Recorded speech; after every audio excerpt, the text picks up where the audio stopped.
अता रिवायत करते हैं कि एक मरतबा में इब्ने उमर रज़ी अल्लाह तआला अन्हो और उबैदुल्लाह बिन उमर रज़ी अल्लाह तआला अन्हो के साथ हज़रत आयशा रज़ी अल्लाह तआला अन्हो की खिदमत में हाज़िर हुआ और मैंने उम्मुल मोमिनीन हज़रत आयशा रज़ी अल्लाह तआला अन्हो से अर्ज़ की कि मुझे हज़रत सल्लल्लाहु अलैहि वसल्लम से कि कोई अजीब तरीन बात बताइए जो आपने रसूल अल्लाह सल्लल्लाहु अलैहि वसल्लम से देखी हो। इस पर हज़रत आयशा रज़ी अल्लाह तआला अन्हो आपकी याद से बेताब होकर रो पड़ी और कहने लगी कि हज़ूर सल्लल्लाहु अलैहि वसल्लम की हर अदा ही निराली होती थी। एक दफ़ा का जिक्र है कि हज़ूर सल्लल्लाहु अलैहि वसल्लम एक रात मेरे पास तशरीफ़ लाए, मेरे साथ मेरे बिस्तर पर लेटे। फिर आप सल्लल्लाहु अलैहि वसल्लम ने फरमाया, आयशा, क्या आज की रात तुम मुझे इजाज़त देती है कि मैं अपने रब की इबादत कर लूँ? मैंने कहा, खुदा की कसम, मुझे तो आप सल्लल्लाहु अलैहि वसल्लम की ख्वाहिश का एहतराम है और आपका कुर्ब पसंद है, मेरी तरफ़ से आपको इजाज़त है। तब आप उठे और आपने मशकीज़ा से वज़ू किया, नमाज के लिए खड़े हो गए और नमाज में इस कदर रोए कि आपके आंसू आपके सीने पर गिरने लगे। नमाज के बाद आप दाएं तरफ से टेक लगाकर इस तरह बैठ गए कि आपका दायां हाथ आपके दाएं रुखसार पर था। आपने फिर रोना शुरू कर दिया, यहाँ तक कि आपके आंसू ज़मीन पर टपकने लगे। आप इसी हालत में थे और फ़जर की अज़ान देने के बाद बिलाल रज़ी अल्लाह तआला अन्हु आए। जब उन्होंने आपको इस तरह गरिया उजारी करते हुए देखा तो कहने लगे, या रसूलल्लाह, आप इतना क्यों रोते हैं जबकि अल्लाह ताला ने आपके गुज़िश्ता और आइंदा होने वाले सारे गुनाह बख्श चुके हैं। इस पर रसूल अल्लाह ने फरमाया, क्या मैं अल्लाह का शुक्रगुज़ार बंदा ना बनूं?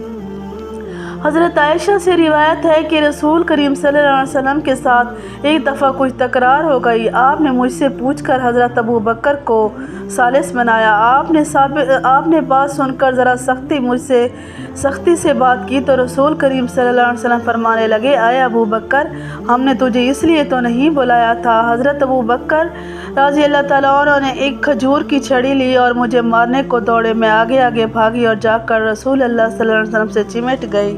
करीम सल्लल्लाहु अलैहि वसल्लम ने हज़रत अबू बकर से कहा, मैं आपको कसम देकर कहता हूँ कि आप चले जाएं, हमने आपको इसीलिए नहीं बुलाया था। जब वो चले गए तो रसूल अल्लाह से अलग होकर एक तरफ जा बैठी। आप फरमाने लगे, आयशा, मेरे करीब आ जाओ। मैं नहीं गई तो आप मुस्कुरा कर फरमाने लगे, अभी थोड़ी देर पहले तुमने मेरी कमर को ज़ोर से पकड़ रखा था और खूब मुझसे चिमटी हुई थी।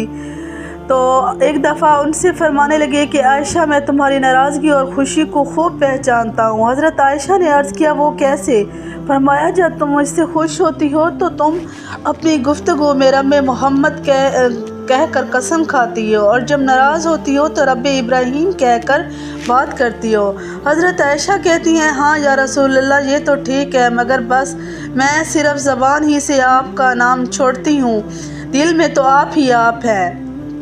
एक दिन हज़रत आयशा रज़ी अल्लाह तआला अन्हु घर में हज़रत सल्लल्लाहु अलैहि वसल्लम से कुछ तेज़ बोल रही थी कि ऊपर से उनके अब्बा हज़रत अबू बकर तशरीफ़ लाए। ये हालत देखकर उनसे रहा ना गया और अपनी बेटी को मारने के लिए आगे बढ़े।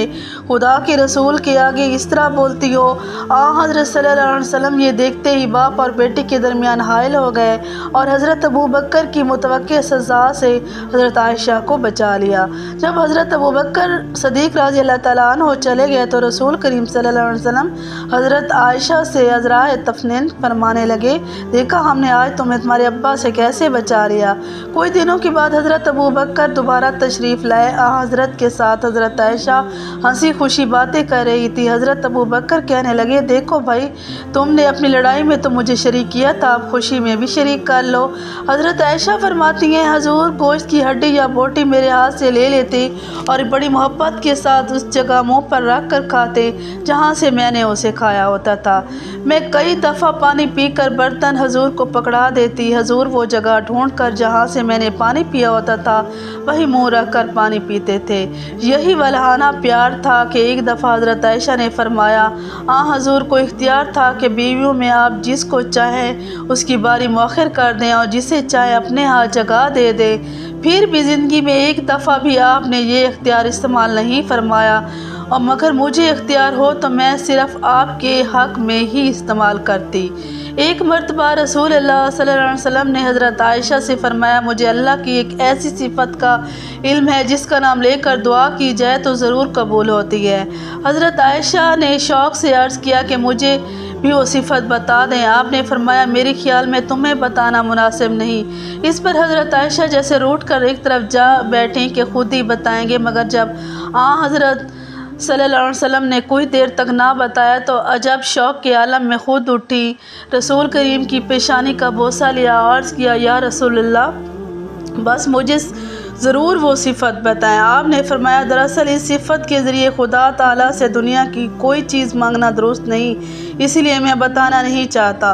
तब हज़रत आयशा फिर रूठ कर अलग हो गई और वज़ू करके मुसल्ला बिछा कर आवाज़ बुलंद ये दुआ करने लगी, आए मेरे मौला, तुझे अपने सारे नामों और सिफ़तों का वास्ता, इन सिफ़तों का भी जो मुझे मालूम है और उनका भी जो मैं नहीं जानती, तो तू अपनी बंदी के साथ अफ़ू का सलूक फरमा।